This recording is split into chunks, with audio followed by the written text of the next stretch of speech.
Amazing. So while we're waiting for the clock to tick over, I'm just going to get the slides ready and the worksheets as well.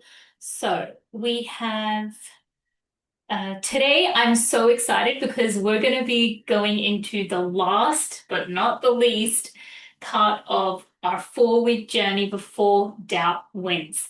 And it's going to be jam-packed. We're going to go through a really exciting live exercise today as well. So, for those of you watching the recording, take out your pen and paper now, put aside those 60 minutes, and let's begin.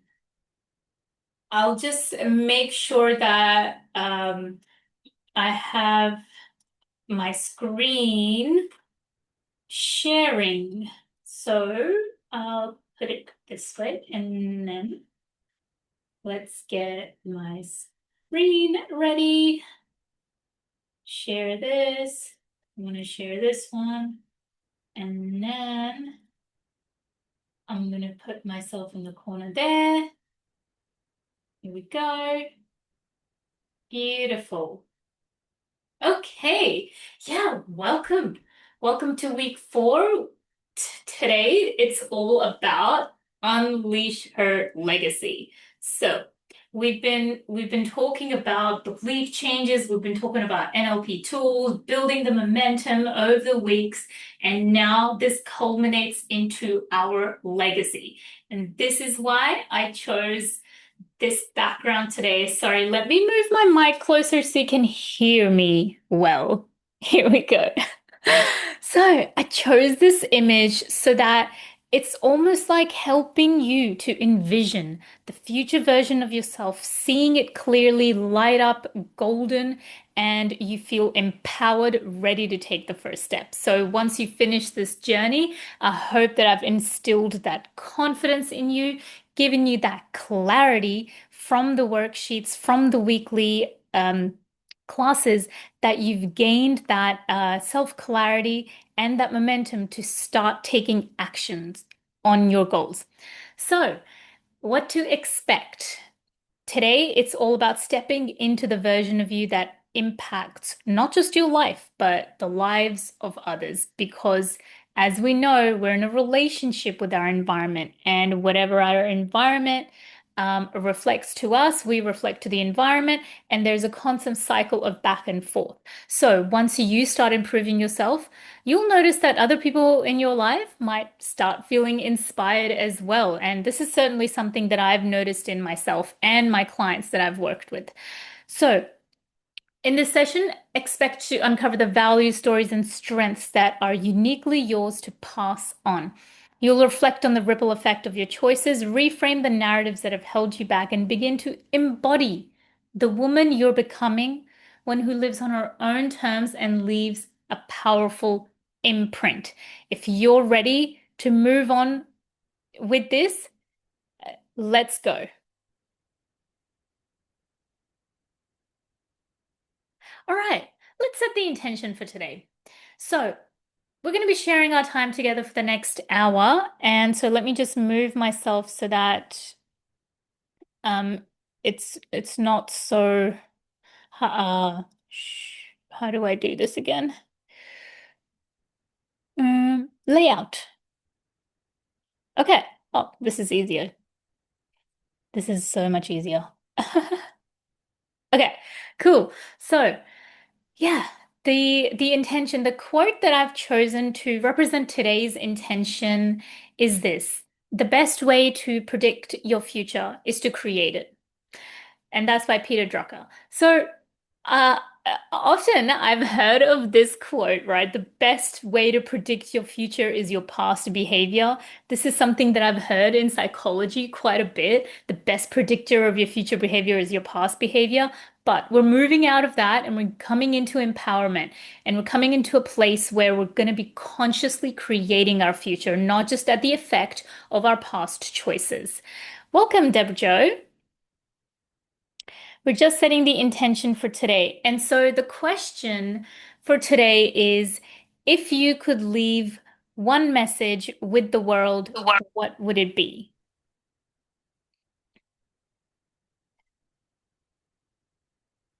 If you're listening from home, just write it down in your notes because this is going to be the guiding light for your future vision. And here we have a chat. Thanks. Awesome. I I know how to work Zoom now. I'm learning.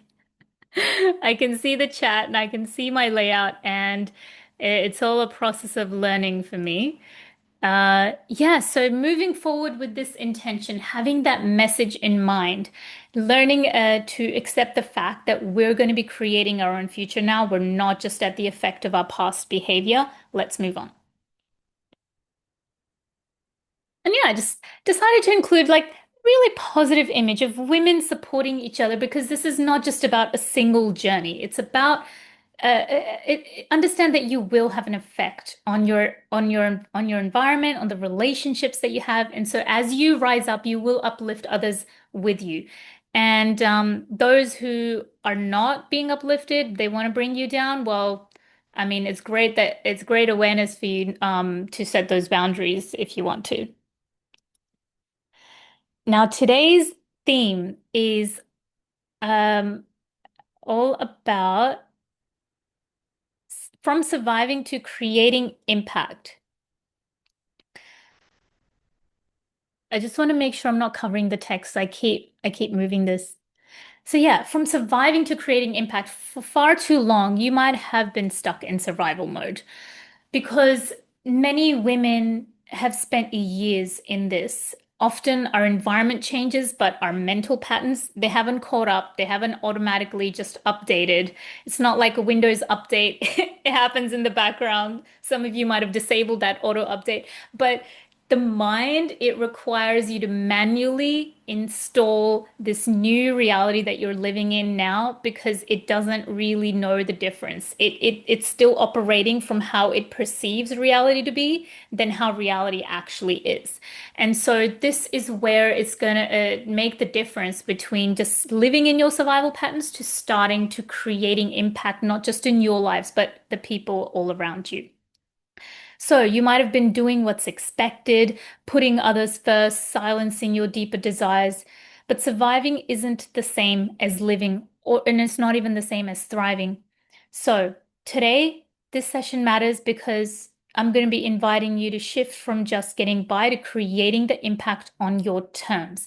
It's going to be jam-packed, so get ready. And the more that you put into this, the more you're going to get out of it. It's about unlocking a part of you that knows you're meant for more and learning how to lead, express, and contribute from a place of purpose, not pressure.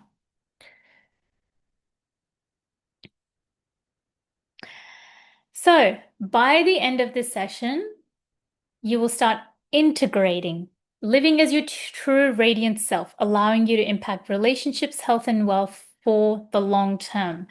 And we will be doing a very exciting live activity as well, where you're going to be mapping out a certain mapping it out. So yeah, be ready for that. Now, I want to start off by talking about the heroine's journey. And let me just move myself again so I'm not covering the diagram. Great. So the heroine's journey. Now, you might have heard of the hero's journey, and the hero's journey is there's like a bajillion steps, you know. And so what I did for the purpose of simplicity's sake and also to modify it to the specific experiences that women go through, I condensed it down to three phases in the heroine's journey. It starts off with descent. Now, when we are looking into transformation in our lives, when we want to change something, when we're going through a tough time, the first step is noticing that, okay, things are getting real now. I can't take it anymore. The pain is too much. Remember when we talked about the boiling frog theory in one of the previous lessons? This is part of the descent where you might have been tolerating something for so long, not even realizing that you've been compounding that pain this whole time. And you might be at a place where you've just had enough. The pain is so strong and you're ready for an identity shift. You might be going through a loss. You might be going through a challenging situation. Anything that's making you feel like I don't even know who I am anymore. And that identity shift can feel quite jarring. It can feel like quite uncertain. And so this period, it's often triggered by life's transitions. It could be a transition from puberty to adulthood. It could be a transition from being unemployed to being a full-time employment. So there's so many different transitions we go through in our lives, and any one of those transitions, if they're super challenging, you're going to go through this heroine's journey to come out of that with clarity and confidence. Another thing that it could be triggered by burnout, could be heartbreak, loss of a relationship, could be, and maybe it's just a sense that you've had that there's something more. And it's just an inkling that you've just had for a long time. Like, you know, you have more potential than this. You know, you're made for bigger things than this, but you just haven't taken that step. It's just that slight inner knowing in the background. It could even be a loss of a family member. It could be a loss of a friendship. Um, uh, for me, I experienced this moving from Pakistan to Australia. That was a huge transition for me. Um, and it can feel really, really deep and dark. So, uh, in this descent phase, what's important to recognize is that you are already at step one. So take that as a good sign. I know it seems counterintuitive, like, oh my God, things are the worst right now. How is that a good sign? But this is what's going to allow you to start moving through the process rather than denying it or pretending that it's not happening. You know, it's the same as that boiling frog, like just letting it get worse and worse and worse and not doing anything about it. Awareness is so, so important. So if you are already aware that things are really bad and things are really challenging, this it's a positive sign. So you might be feeling uncertain, you might be questioning things, or you might be searching. So that's the phase of descent. Now, I've named the next phase revelation. In the classic hero's journey model, not to confuse you or anything, but it's called like the Dark Night of the Soul, if you've ever heard of that.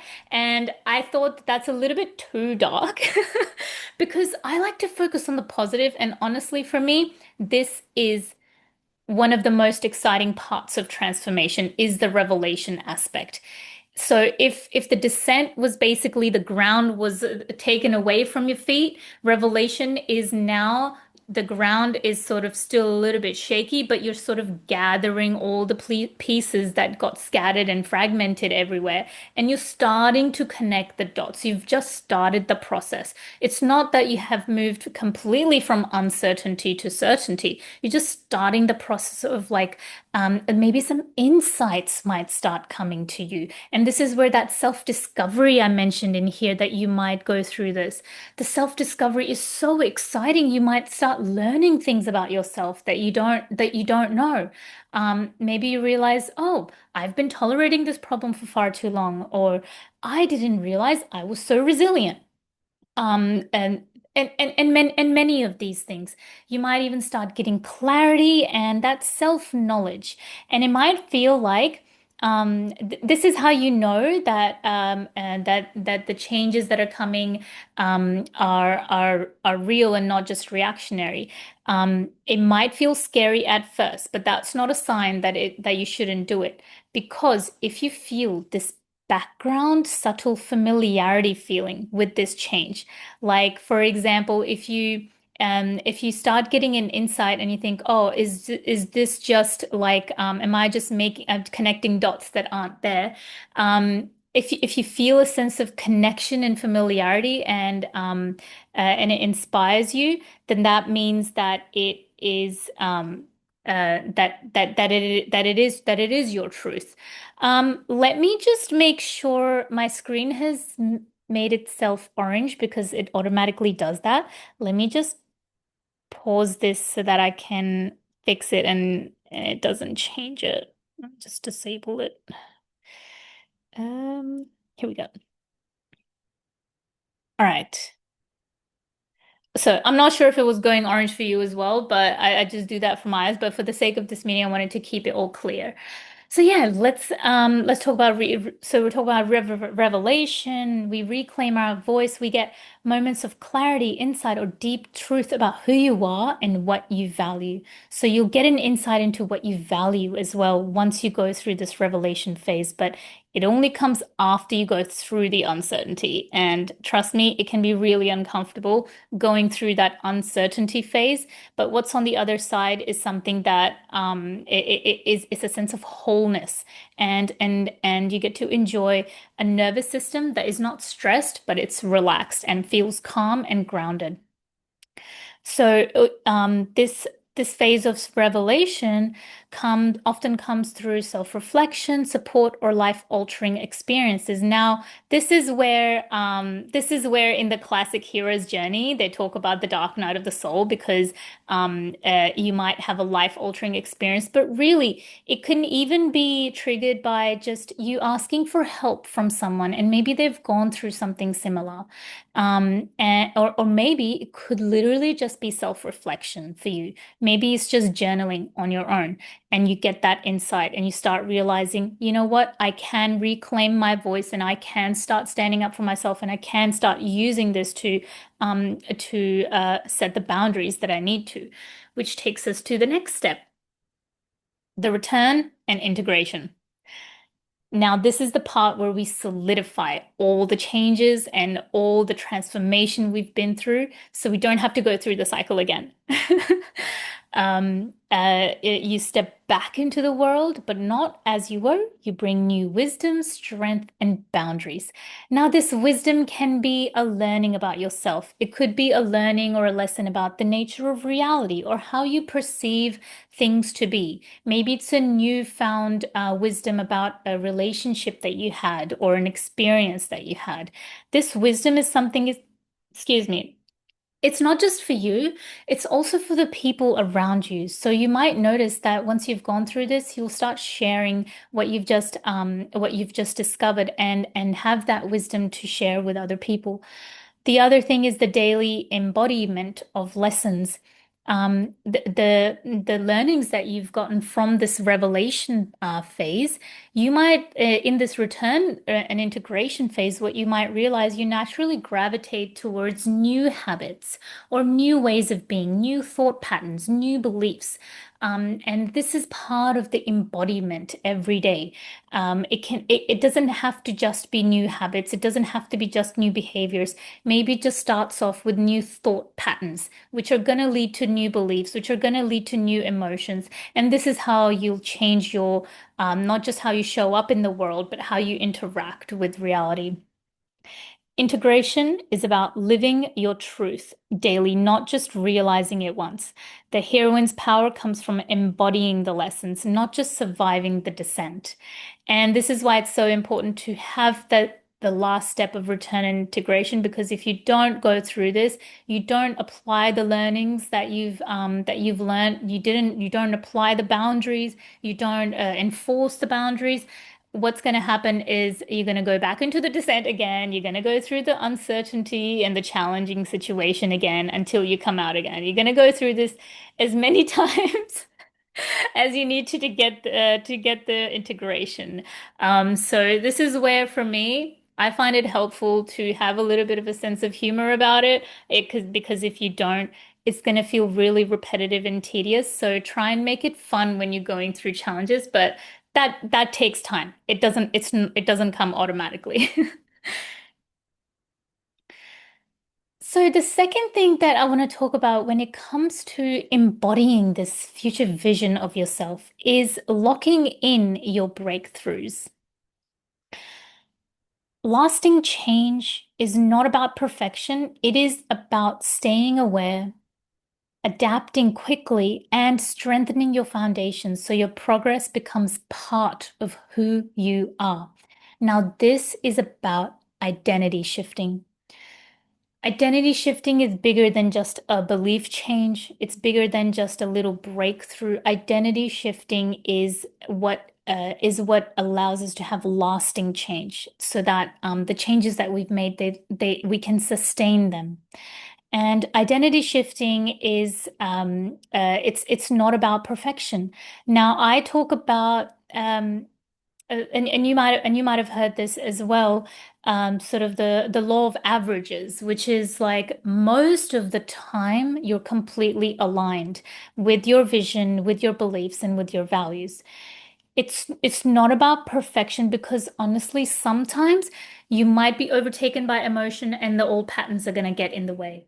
You might be so compelled by an outside environment that you're so used to reacting in a certain way that it's going to happen.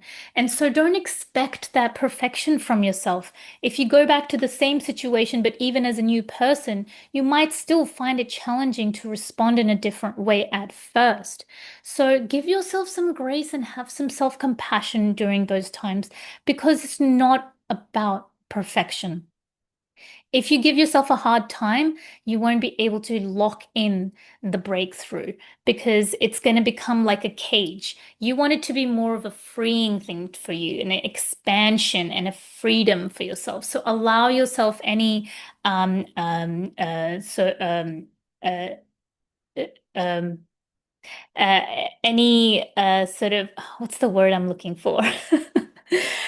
Any mistakes or anything that isn't completely aligned with your future vision.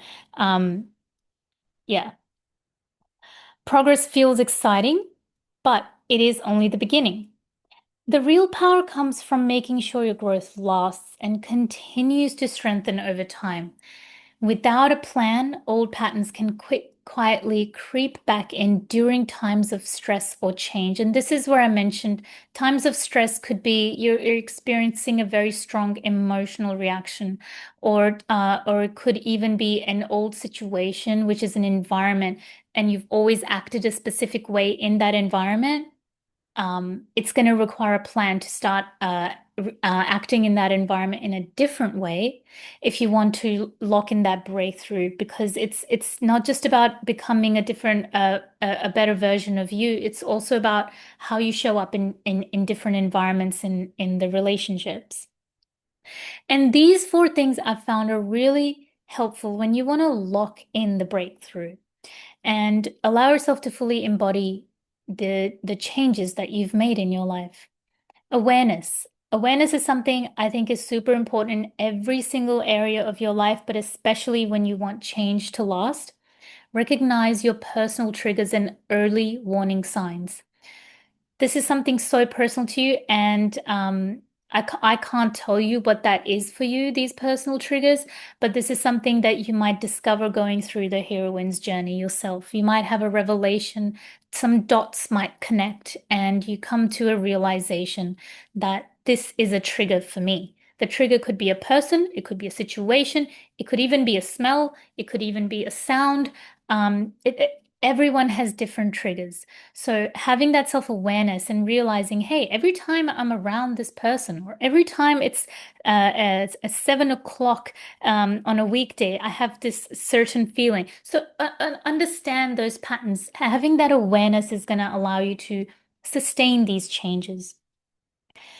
Another important aspect is boundaries. Boundaries is something I talk about a lot. And it's not just about having the boundaries, it's about enforcing the boundaries actively as well, which does take courage, and it does take using your voice in an empowered way. And that is something that can take practice as well, especially if you haven't been doing it in the past.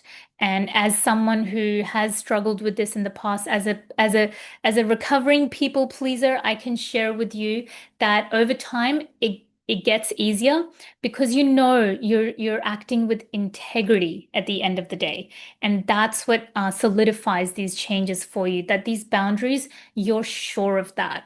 And it's not for other people, it's for yourself, so that you can protect your time and your energy and all the habits that you've built, all the effort you've put into making these changes, protecting that.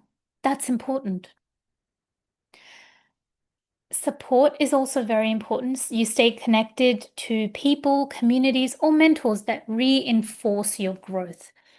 It's too easy to stay in an environment that might not be nurturing your growth and your progress. And so finding those people, those communities, these might be online communities, they might be there might be local groups, like meetup groups. You might have specific mentors that you always go to. Maybe it's even a YouTuber. Like we can get inspiration from so many places, but as long as we feel like we're in an environment that supports our growth, it's just going to make it easier to sustain that change. Those self check-ins are also crucial.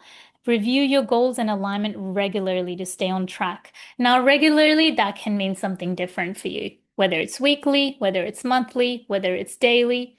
It depends. And this goes back to the awareness again. You can do this with journaling. You can do this with working one-on-one with a coach like myself. And actually writing your goals down is super important. This is why we've been doing the work for the past couple of weeks to make sure we know exactly what it is that we want. And we're going to be doing a little bit more of that later in this session today. Some strategies to keep growing. Create a plan B for situations that may test you, such as travel or stressful periods. Now, this goes back to your personal triggers again and those early warning signs. Maybe you start to notice it's not a situation, but it's a feeling that is a trigger for you. Maybe every time that you're hungry, something happens and it becomes a trigger and you go back to your old habits that you're trying to change. So when you know that those situations is something that you're going to face, having a plan and planning ahead for those just gives you that mental peace. So you're not stuck in the same repeating pattern and then feeling that, those guilt and emotions afterwards. It creates a pathway out of that. And so you're not habitually reacting to your environment. Yeah, I wrote down travel or stressful periods, but again, these triggers can be completely personalized to yourself. Pair each habit with an anchor so it becomes automatic. This is something I'm going to talk about next as well, which is part of habit stacking. And habit stacking is basically, this is what it's saying, pairing each habit with an anchor. So an anchor could be another habit, or it could be an emotional state. And we talked about eliciting specific helpful emotional states in the last session. So, and learning how to anchor in a state so that when you want to elicit that state, you can easily elicit it. Um, yeah, treat any slip as feedback to refine your approach, not as failure. I think that this is probably the most important part of this entire slide. If you're going to take anything from this, I think this is actually the most important part. Because often what happens is we get so self-critical, and the inner critic is just on full volume sometimes, and we just never question it and just believe what it says, especially when we slip up. So when that happens for you in the future, recognize it as a form of feedback.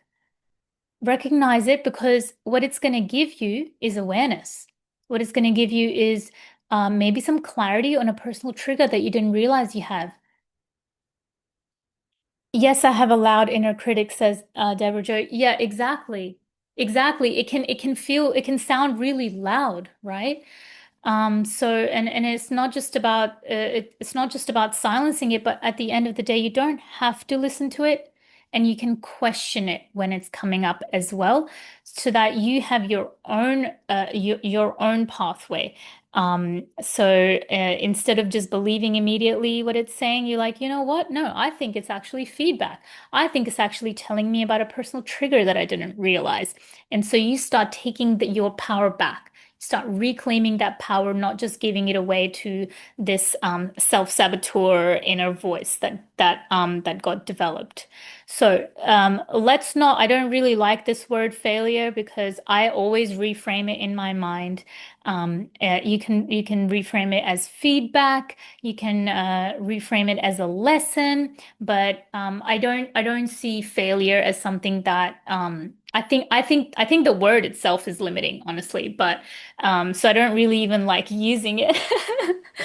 But yeah, treat any slip as feedback and actually use it to refine your approach, not just sit there in a negative emotion. You start using it and turning it into a positive thing.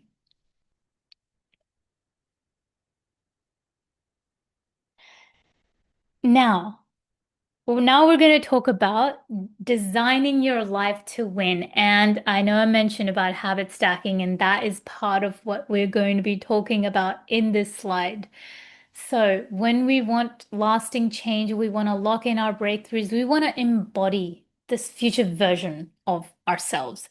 We've got to design our life. And in the next section, that's exactly what we're going to be doing. So I'm going to give you some time to do that later on. But let's just focus on some of these things that you can take home with you and use for the rest of your life. Habits are super important. Now, we can talk about belief change and behaving differently based on different beliefs, but habits is something is it's like it's repeated behavior. A behavior that is repeated becomes a habit. So when we've made those changes and we want them to last, we want to turn them into habits. And how do we do that?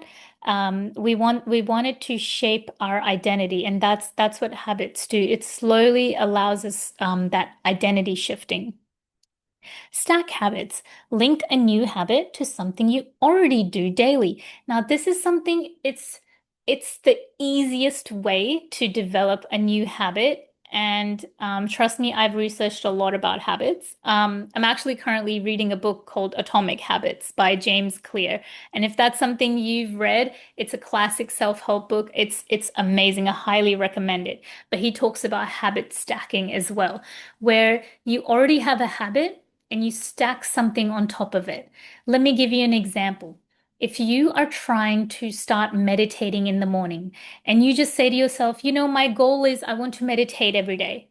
Now, this sounds something very vague, but when you actually stack it with something like, I'm going to wake up, and if your habit is to automatically go for that cup of coffee, this is something you can stack that habit with. So you could stack the habit to say, as soon as I put the kettle on or prepare my coffee, I'm going to meditate for 60 minutes and then I'm going to have a coffee. Or you could do it after finishing my coffee, I'm going to meditate for a minute or 5 minutes or however long you want to meditate for.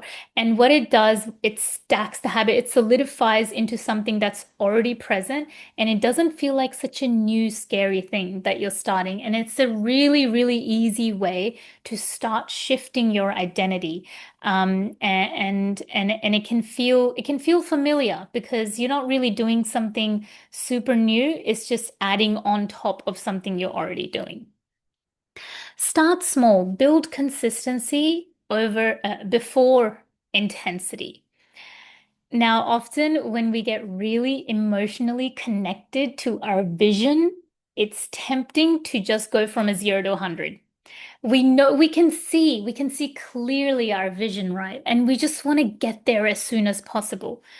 What that can result in is overwhelm and burnout, and your body actually takes time to adapt to small changes bit by bit. If there's too much change all at once, it's going to be extremely difficult to sustain because it's going to put you in a state of uncertainty because you haven't solidified and grounded yourself in these new changes yet. Your body does have those limitations and it takes time. So starting small is really important. Recognize that you have that emotional intensity connected to your vision. That's great. Sustain it, and to be able to sustain it, don't just release it all in the first day. use that every day to sort of fuel your progress. And every time you do achieve that small habit, notice it and then give yourself feedback. And then next time you can sort of increase the intensity a little bit. Like going back to the example of meditating, you could meditate for 3 minutes instead of 1 minute. And so you're still continuing the habit, but now you're just getting deeper into it. Um, Deja says, I feel that shutdown in my body a lot. I just always trying to move too fast. Yeah, yeah, totally. So your body basically sends you signals that you're moving too fast, and then it basically then you feel almost like that completely drained sort of feeling. Yeah, that can definitely happen if you try to move too fast. So that's, yeah, great self-awareness there. Tracking progress. Let small wins fuel your momentum. And this is where I think this is the most boring part that no one wants to do. I'm saying that from personal experience as well. But at the same time, when you do track, and I have done this, and I have noticed a huge difference between when I do track and when I don't track. The habits actually last way longer, long term, when you actually track. The method that I used, so I've got a whiteboard and I just write down my goal, and then every day I'll sort of draw a line if I did that thing, and then by the end of the week I'm looking at it and I'm like, wow, I actually did this like 5 different times, 5 out of 7, and that's really great. And you sort of give yourself that free feedback, and it fuels you to continue it even more. But if you have this vision, you start your habits and then you continue it for like a few days, and then you don't actually track it. You don't know whether you're doing it every day or every other day, and there's 10 million other things that you're doing with your life, so you don't even remember. It can easily sort of get lost and not become a lasting change, just a short-term thing. And so tracking is it's boring but necessary. But it's not something you'll have to do long term. Once the habit's solidified, it'll just become automatic. But at the start, it'll take conscious effort to solidify it. Anchoring your vision. So we talked about anchoring our emotional states as well, but there's also other things that we can do when it comes to anchoring our vision. We can create visual reminders of who you are becoming, quotes, images, affirmations. Now, some of you might have heard of this as called vision boards. I'm not sure if people are still using that, but that's how I understand it. And even on Pinterest, I've seen like mood boards and stuff like that. You basically create a collection of images or quotes or even inspiring colors, scenery, landscapes, paintings, like anything that makes you feel connected to your vision. Maybe this picture elicits the same feeling in you that you want, that makes you feel like you're embodying that vision of yourself. And when you have that in front of you, that creates a visual reminder. It reinforces and yeah, it reinforces who you are and how you're becoming your visions. And affirmations can be really powerful as well. I suggest making your own affirmations. So I have a little bit of a nuanced view on affirmations because I feel like sometimes they can be so generic to the point where your subconscious, you can say something out loud, but your subconscious is questioning it and not really believing it. And I don't think affirmations are helpful when that is the case. And this is why I advocate for construct your own affirmation that feels true to you. Those are going to be the most powerful for you. Removing cues that trigger old patterns. Now, these cues, they can trigger, so old patterns can be old habits as well, right? And these cues can be so many different things. The cue could be a time of day. The cue could be being in the presence of some person. The cue could be entering a specific shop, like supermarket, for example, and then and that becomes a cue for you to always go to that aisle, for example. And so recognize there's actually a few different types of cues. And for you, you'll have to figure out for yourself what those cues are that are triggering the old patterns. And this is where in the previous slide, we talked about those that treat any slip as feedback. So these could be when you have these slips, just have that, just bring that awareness to that situation, and try and self-reflect and figure out what that cue was that triggered the slip in the first place. Because there's always a reason why we do things. Things don't just happen randomly. So you'll get that self-awareness once you sort of yeah, don't just treat the slip as failure, but you learn something from it. I have a question when you have a moment. Yeah, go ahead, Dijo. You should be able to unmute yourself. Yeah, like I'm trying to figure out Zoom too. Okay, so let's see. There we go. Okay, so you were talking about having like tracking your progress. Yeah. So like I mean, I think and this discussion is a little bit broad. I mean, it can be applied in a lot of different ways. But like generally speaking, like if like are you talking about having tracking your progress on emotions with triggers? Like, because what if you only experience that like not on a daily basis, so it's hard to track um, but then also like what do you mean like with tracking? Like, do you think like for a short-term progress that it's supposed to be like 21 days or I mean, because like I heard that a long time ago. Like I don't know if that's changed, the science on that has changed or not. Like if um like to like establish a new pattern in your life that you have to do something consistently for 21 days. And then like if it's something that, you're working on like an emotion or something, like I mean, I don't know how that would be necessarily applied for tracking purposes. Like I guess if it's a I just feel like some of this is a little bit ambiguous with the tracking. Yeah, yeah, sure.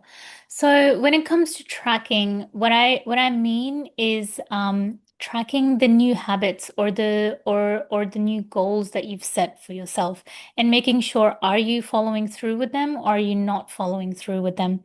Are you doing what you say that you wanted to do? That's what I mean by tracking that progress. And I've heard of that 21 days thing as well. Honestly, I think that all these other things, they work synergistically together.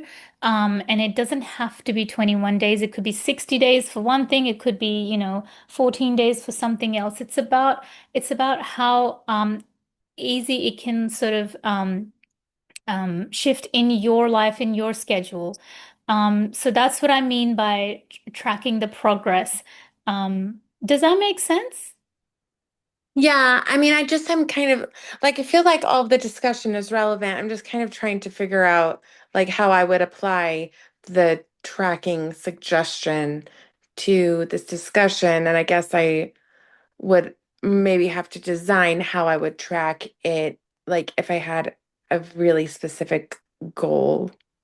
Yeah, yeah. So it's about habits, really. Like if you want to develop a new behavioral pattern, you want to develop a new habit. If you want to solidify it, these are the things that are going to help. And tracking the progress is one way. And as I mentioned, like something that I personally used was just I use a whiteboard because I just have access to that, and I wrote down what are my like all the goals that I have and how often I want to do them. I know how often I want to do them.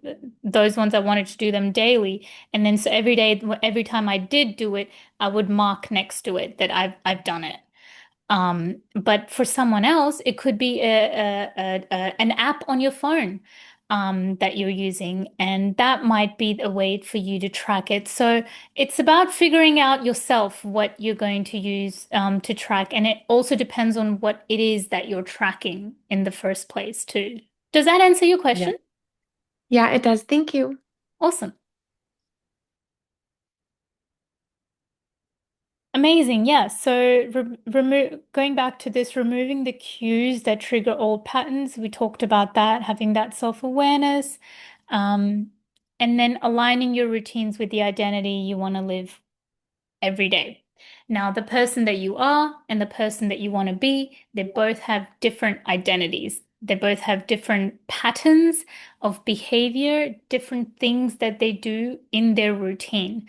And this might be an exercise you might have done in the past yourself, where you visualize the future version and you actually write down what the day in the life looks like of the future version of yourself. And you think, I wake up and then I do this and then I do that, and then you have like sort of like something to compare yourself to, so you can so you know, are you going towards this or are you getting away from this? And this is what's important about anchoring your vision when you have those routines that are more in line with that future version of yourself.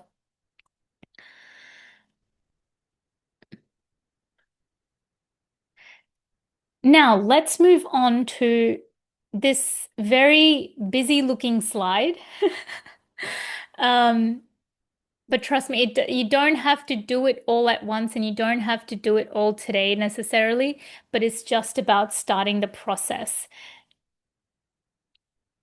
Now, these four aspects are super important when you're thinking about the next 6 months of your life. And so I've designed this in a way that I've given you some questions that you can answer. And once you answer these questions, you're going to get insights into what that looks like for you. This map is your 6 month snapshot of the life that you're creating. It will help you focus your energy, clarify your priorities, and keep your vision front and center. Be specific and write as if it's already happening. So writing in the present tense and using verbs rather than nouns, like I am doing this, rather than just naming the habit, for example. The clearer and more vivid your vision, the more it will inspire consistent action. So you could do this on a piece of paper, drawing a table. You can do it on a document online. And these four things, wellness, income, love and lifestyle, and direction, are the four important aspects to think about when you're creating a vision for yourself. And it can be really important to self-reflect on where you're at currently too. So you can use this for your 6 month snapshot, but you can also use it for self-reflection on where you currently are too. And then you can notice the difference.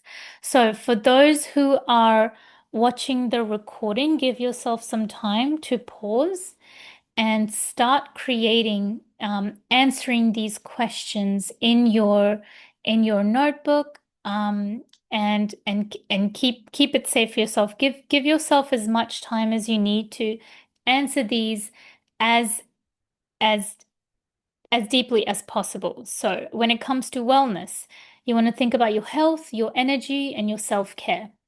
And when you're thinking about your 6 month snapshot, so your next 6 months, basically, what feels aligned to you? What feels optimal to you? What would you like to envision for yourself? And so you can start thinking about the daily habits that this future version of yourself has, and writing those down. Also, the habits that support your physical and mental well-being. And so what else? What do you want to feel in your body and mind 6 months from now?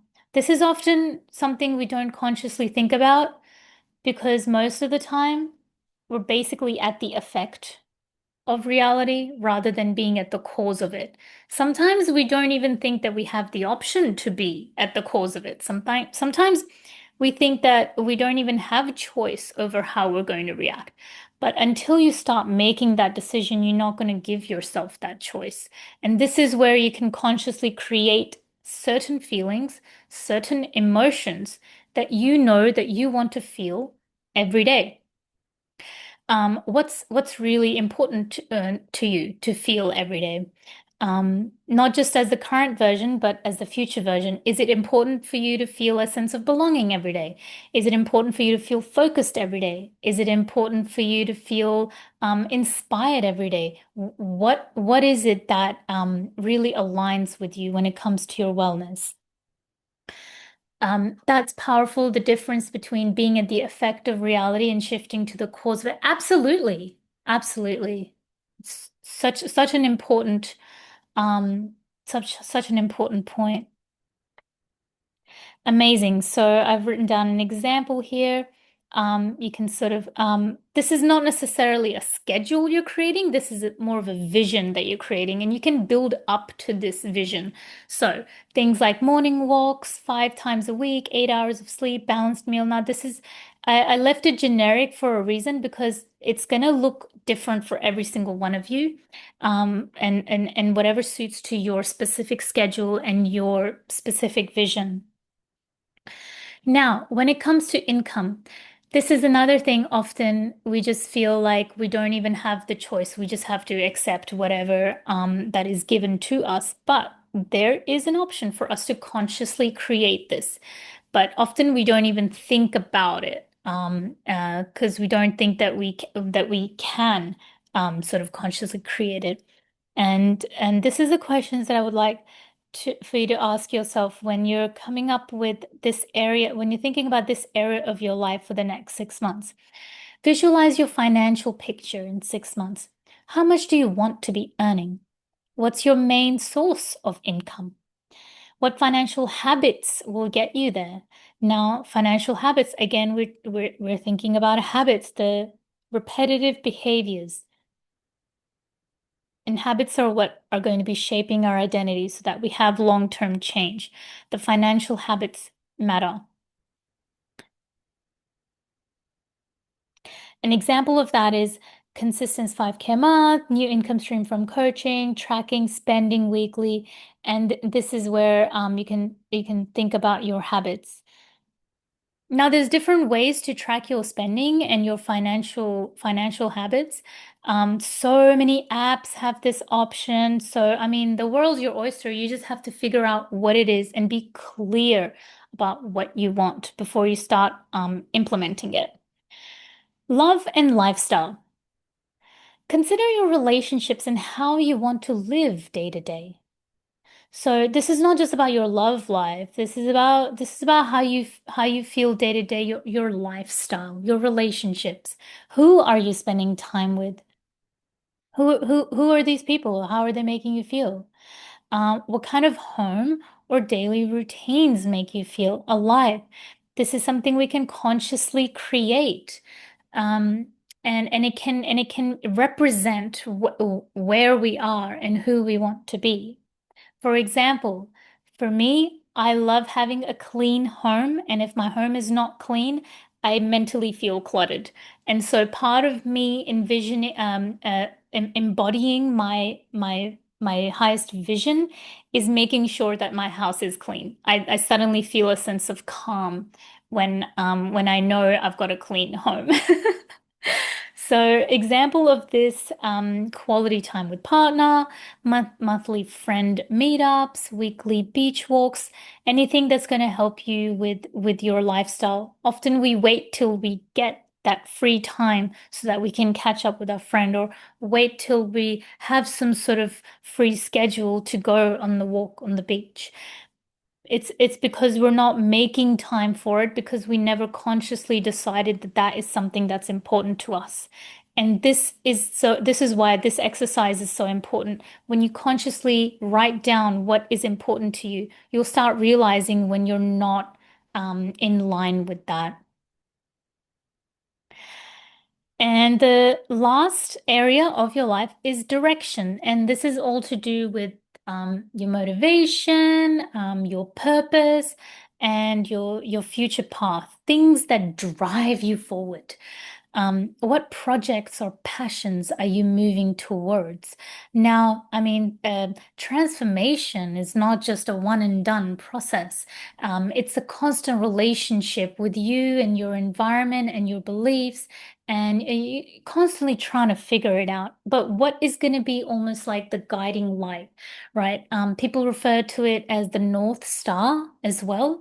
Um, and yeah, like your compass, basically, something that's directing you towards a specific yeah, direction in your life. What big goals or milestones will you reach in the next 6 months? When you think about the transformation that you've made and you would like to make from now and the 6 months from now, what milestones have you achieved? And so again, remember you wanna be specific and write as if it's already happening. So I'll give you some time to do that. And if you're not able to finish it now, just go back over the recording. Even just having this table in your notes, you can always come back to it. And this is not something that can be done in like 5 to 10 minutes.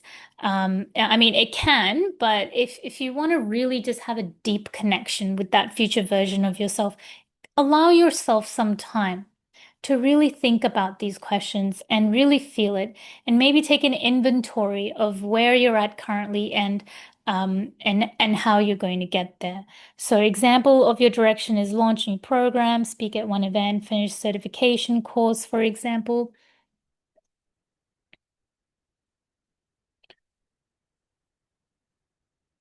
Whoops. Now, homework. Let's talk about homework. We have reached the end of the session now, and now we're going to be discussing homework. After every single session, I've given you a worksheet, and this session is no different. We are going to be creating our future self blueprint worksheet. And I won't give you a sneak peek this time. You'll just have to discover once you get the email. You will start the integration process, transforming short-term changes into lifelong transformation. Your legacy is built not in big leaps, but in the daily actions and aligned choices that shape your life. And this is what the this worksheet is going to help you to do. On top of what you're already doing with the wellness, income, love, lifestyle, and direction, it's going to add to the map that you have for yourself. Now, are there any questions?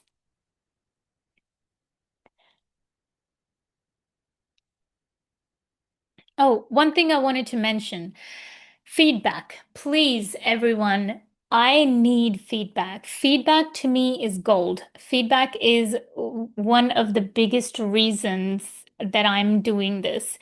Without feedback, I cannot improve. So I need to know, what did I miss? Did I spend too long talking about something you already knew about? So filling out those feedback forms are going to be super, super essential for my growth. And I'd love for you to continue to share any wins in the Facebook group. Did you have any questions or any feedback or comments?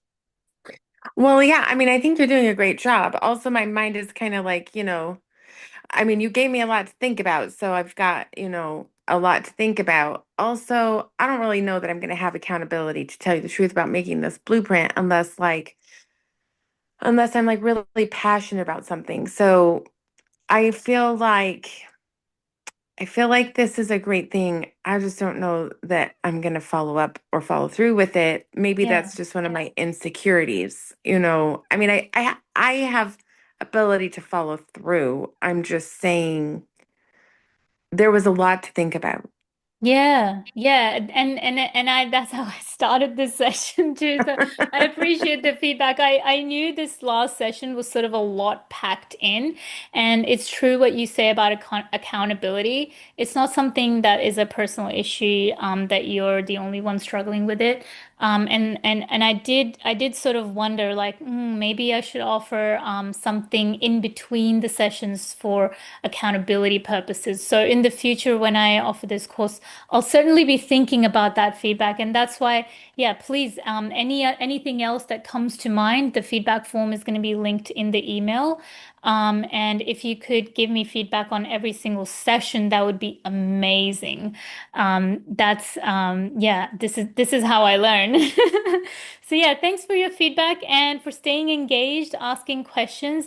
Really appreciate you being part of this 4 week journey with me. And I hope that you start creating that 6 month future blueprint for yourself. So you start giving yourself a roadmap into what you are becoming rather than staying stuck in old patterns. And this is what this whole entire program is all about. Before doubt wins, we're all about taking action. We're moving out of self-doubt. We're moving into clarity and start taking aligned action. Yeah, I really hope to see you on connect with me on social media, share any wins in the Facebook group, and I want to continue to follow your progress throughout. Really, really happy and excited for you to be sharing this journey with me and in the future as well. And hopefully, I'll see you next time. Thank you. Thanks. Bye. Bye.